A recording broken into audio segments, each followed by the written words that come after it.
लगभग 2300 kilogram drugs गायब है पुलिस कस्टडी से। और सीएजी ने जब अपनी रिपोर्ट में इस बात को गुजरात असेंबली में रखा तो कहानी से पहले थोड़ा बैकग्राउंड समझ लेते हैं। देखो, इंडिया में जब भी किसी केस में पुलिस ड्रग्स, वेपन्स या कैश पकड़ती है तो उसे एक स्पेशल रूम में रखा जाता है जिसे मालखाना बोलते हैं, और यहीं से ये सामान बाद में कोर्ट या एविडेंस के लिए जाता है। लेकिन गुजरात में सीएजी रिपोर्ट के हिसाब से 6510 किलोग्राम ड्रग्स पकड़ा गया है पिछले कुछ दिनों में, और रिपोर्ट के हिसाब से 4177 किलोग्राम ड्रग्स को डिस्ट्रॉय कर दिया गया। लेकिन बाकी का जो 2332 किलोग्राम ड्रग्स है उसका कोई हिसाब नहीं मिला। तो सीएजी ने जब अपनी ऑडिट में सरकार से ये पूछा कि बाकी का ड्रग्स कहाँ गया, तो गुजरात के होम डिपार्टमेंट ने कुछ ये कहानियां दी।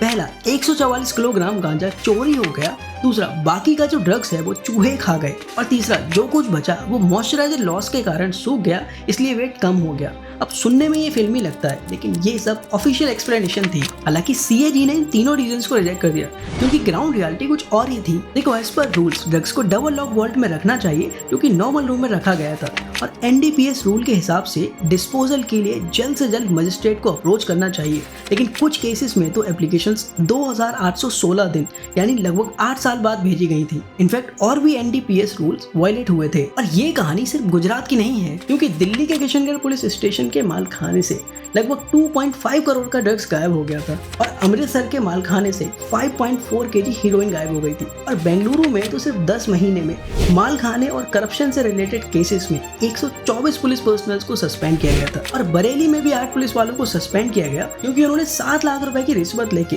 ड्रग स्मगलर्स को छोड़ दिया था। लेकिन जब ड्रग्स सरकारी मालखाने से ही गायब हो जाए तो किसको सजा मिलेगी और कितनी सजा मिलेगी?